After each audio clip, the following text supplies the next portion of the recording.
2 ঘন্টায় ক্যান্সার হয়ে গেলেন ফয়জাল খান। 200 টাকায় জিএস পড়ানো লোকটা হঠাৎই ভিলেন।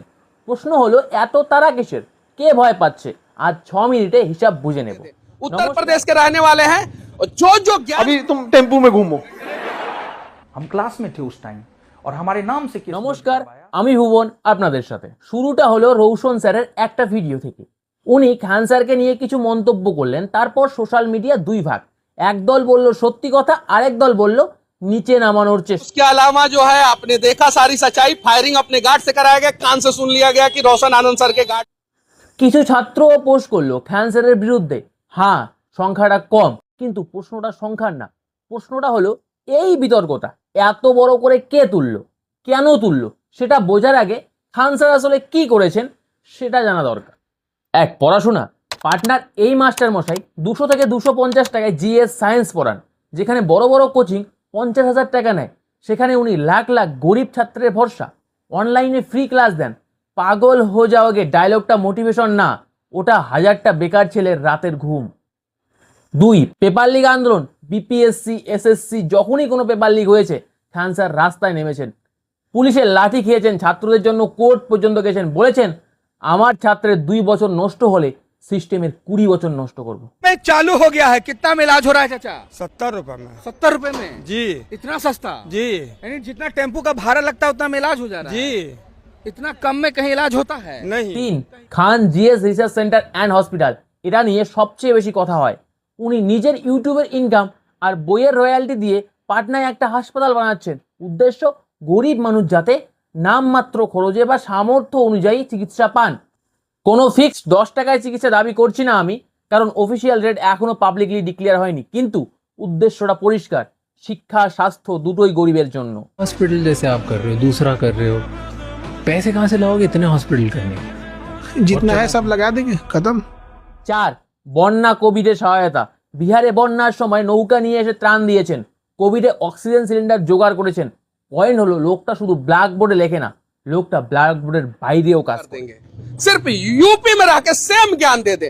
उत्तर प्रदेश के रहने वाले हैं और जो ज्ञान। এবার আসি সোশ্যাল মিডিয়ার রোলে।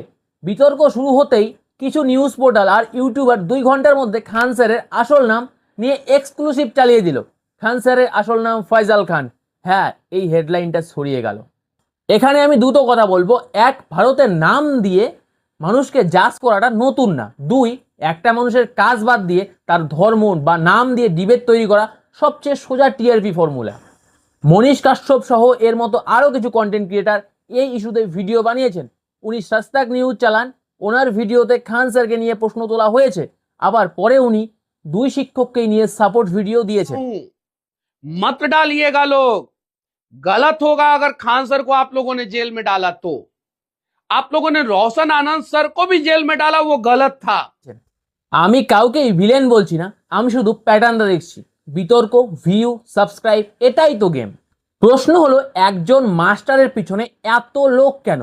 উত্তর 3টে। কারণ 1, ফিয়ার ফ্যাক্টর। খান স্যার শুধু পড়ান না, প্রশ্ন করতে শেখান। পেপার লিক কেন হলো, ভ্যাকান্সি কই, এই প্রশ্নগুলো যখন লাখ লাখ ছেলে একসাথে করে তখন অনেকের চেয়ার নড়ে যায়। কারণ 2, বিজনেস ফ্যাক্টর। 200 টাকায় পড়ি যদি লাখ লাখ ছাত্র জোগাড় করা যায়, তাহলে 50,000 টাকা নেওয়া কোচিং মাফিয়াদের লস। এডুকেশন এখন ইন্ডাস্ট্রি দাদা, গরিবের মাস্টার সেখানে থ্রেট।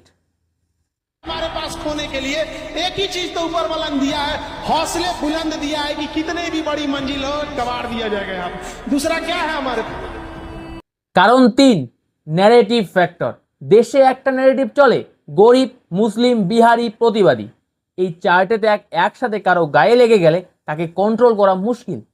তাই তাকে বিতর্কিত বানিয়ে দাও, তাহলে লোকে কাজটা ভুলে গিয়ে নামটা নিয়ে ঝগড়া করবে। এটাই হচ্ছে একটা ব্যক্তিকে বদনাম করো যাতে ইস্যুটাও মরে যায়। দেখো, খান স্যার ধোয়া তুলসী পাতা নাও হতে পারে, ওনারও ভুল থাকতে পারে। সমালোচনা করো, 100 বার করো, কিন্তু সমালোচনা আর চরিত্র হনন দুটো আলাদা জিনিস। আজ যদি পেপার লিক নিয়ে রাস্তায় নামা লোকটাকে দেশদ্রোহী বানিয়ে দাও, কাল তোমার ছেলের পরীক্ষা লিক হলে কার কাছে যাবে? News anchor. তোমার কেস লড়বে না। তাই লোকটাকে কে কি নামে দেখে সেটা না দেখে লোকটা কি কাজ করেছে সেটা দেখুন। हमेशा ऋणी रहेंगे आप लोग के प्रेम का, वरना हम लोग को क्या है, शिक्षक का कोई वैल्यू नहीं है बिना उसके विद्यार्थियों, तो आप ही सब कुछ है। और आप जब कामयाब होते हैं तो हमें ज्यादा खुशी होती है। আমি কোনো ফ্যান ক্লাব চালাই না, আমি শুধু চাই ছাত্র মরলে যেন প্রশ্নটা না মরে। ভিডিওটা যদি আপনার 1% সত্যি মনে হয় তবে শেয়ার করে দাও, কমেন্টে লেখো তুমি ব্যক্তি দেখবে না ইস্যু দেখবে। পরের ভিডিওতে কোচিং মাফিয়া বনাম গরিবের মাস্টার ফলো করে রাখো। ধন্যবাদ।